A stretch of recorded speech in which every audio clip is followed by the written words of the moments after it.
How many lovers have you made today? Chapter 2. Knowing the Differences. Anon is lost in his thoughts as he walks towards the dining hall with Blossom in tow. Neither of them had uttered a single word since they left the gardens. It's not like there's anything to say.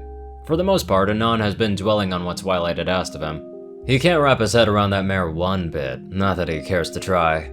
Even he can't deny being curious as to why she wants his help, though. A small snort escapes him. He can't allow his curiosity to put him in harm's way. One lapse in judgment could wind up putting him into a situation that he'll regret. Anon sets his jaw. This strange turn of events has his mind racing. Why does she want him to help her so badly? Why does he care about what would happen to others if he were to ignore her? You know, I'm here for you if you want to chat. Blossom finally speaks up. He considers her offer. Ever since he and Blossom had opened up to each other about their respective situations, he's had a very easy time speaking his mind with her. Sometimes even more so than with his sisters. It's just... why am I considering Twilight's offer? Why not just cut her loose completely and just ignore her? Blossom chuckles upon hearing that. She and Anon have been getting to know each other a lot more lately, and Blossom freely admits that she enjoys his company. Through their time shared with each other, Blossom found familiarity with Anon. In many ways, he reminds her of Sweeps, and it's heartwarming to hear him ask things that he would have asked. Anon, you trust me, right? Blossom asks. Yeah, Anon says with no hesitation. We can be honest with one another? Of course. Anon raises an eyebrow, not knowing where Blossom is going with this. Anon, I think you hate seeing good ponies get hurt. I believe it's in your nature to protect others, even if you're hurt in the process. Anon takes a moment to let that sink in. Him? A protector? She must be kidding. Oh, come on, Blossom. Anon shakes his head some. Me? A protector? Let me ask you something. Blossom says. Why is it a far-fetched idea that you protect others? Anon thought it was apparent, but as he looks over at Blossom, he can tell from her face and that tone that she was serious. Really? I heard everyone I know, Blossom. Bon, Lyra. Anon grits his teeth. Even Luna. Just being her friend is enough to make her do stupid things. Blossom recalls their conversation about how Luna spoke with Spike about what Twilight did in Ponyville, and that in turn had forced Anon's hand in making sure Celestia didn't find out about what she did. Well, she did it for my sake, Anon interrupts. Sighing, he comes to a stop. That's why I hate it so much. The two of them fall into silence as they stand in the hallway. Neither of them are sure what to say. Blossom wants to tell Anon all about Luna's feelings for him and why she went so far. And yet she can't betray the princess's trust. Even if Anon knew, Blossom had a sneaking suspicion that it wouldn't make him feel at all better. Anon, do you know how I choose who gets accepted into the Knights? The perplexity on Anon's face is as good an answer as any. I choose them based on pain. Pain? Anon repeats. Pain. Blossom confirms. Pain is something we all understand, Anon. Sauntering over to a nearby window, the captain wistfully observes the castle grounds. Every creature has felt it at some point in their life, and I pick the recruits who have endured the greatest amount without breaking. I think you can hazard a guess as to why.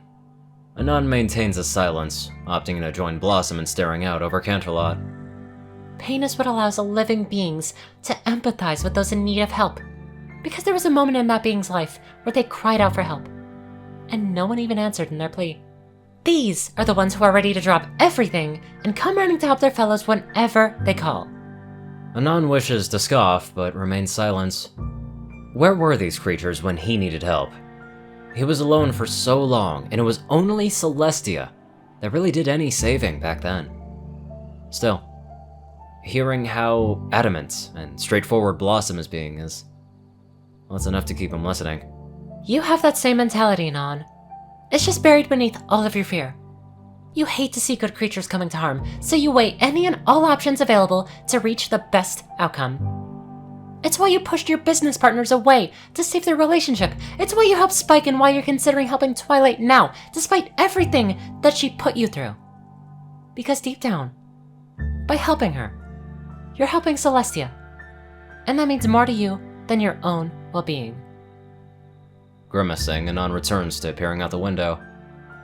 It's like Blossom knows just the right words to get under her skin.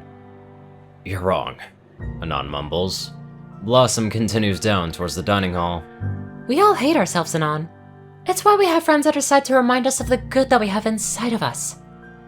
Anon takes a slow breath in as he lets that sink in for a moment. He hates her sometimes. "Look, you're not cool just because you say something meaningful and walk away!" Anon shouts. Blossom turns back at him with a smirk on her face. Whatever you say, stud.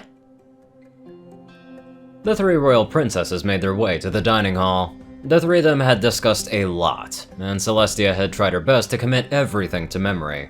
What her niece brought to the table has indeed proven insightful, and now both sisters feel as if they have a hoof to lead with. Though, Celestia is still flustered by some of the suggestions, such as being more flirtatious with Anon when they're alone, complimenting how he looks, or describing traits that she likes about him. Celestia blushes just thinking about some of them. She has no idea how this will turn out, but it's worth a try. There were also a few other suggestions made. Being more playful with him, nuzzling him more often, bumping into him slightly as they walk, things of that nature.